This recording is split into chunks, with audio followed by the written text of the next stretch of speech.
Everybody's been there. You play the lick of a lifetime and the next day it's transcribed on WikiLeaks. In this video, I'm going to be giving you 5 tips for keeping the government and possibly even foreign agents from coveting your hard-earned riffs. And there's a bonus tip at the end, so stick around. Tip number 1, Decoy Hands. A disadvantage to the saxophone is that there are no secrets. As Pete Holmes says, button a note, baby. Any bad actors at your gigs or outside your rehearsal space can see every note you're playing. Head down to Spirit Halloween and pick up a couple realistic hands that you can fashion into a diversion tactic to keep their eyes off the prize. Just a couple minutes of work can keep your phrases safe. Tip number 2 is use an encrypted reed.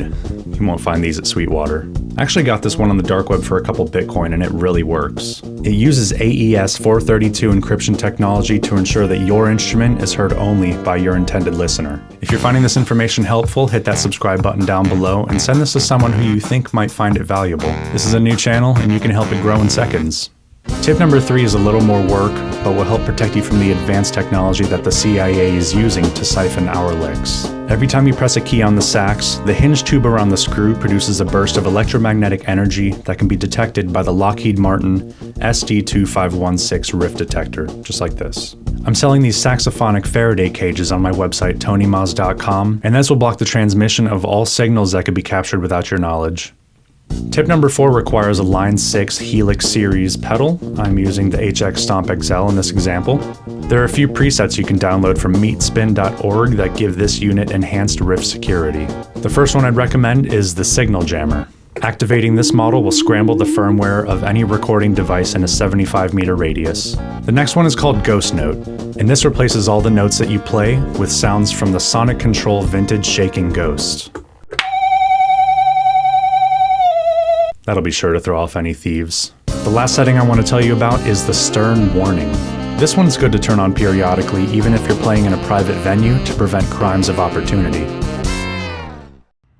All notes played are here in the property of Tony Maz and shall not be transcribed, recorded, or reproduced. Final tip, you are allowed to sue.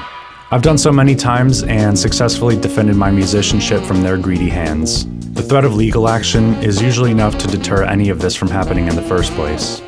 If you see anyone transcribing as you play, you can have your live lawyer immediately serve them with cease and desist paperwork. If they neither cease nor desist, you can transition into a live litigation where a trial is immediately held on stage. Club owners love this one because it also deters other audience members from creating potential liabilities. And here's the bonus tip. If I believe there's an agent in the audience, I'll tell the sound guy to go ahead and mute my microphone, allowing me to play worry-free. Occasionally, I'll even have him play AI-generated saxophone solos over what I'm doing to really confuse him. Alright, I hope you enjoyed these tips. Hit that like button, and remember to keep it real.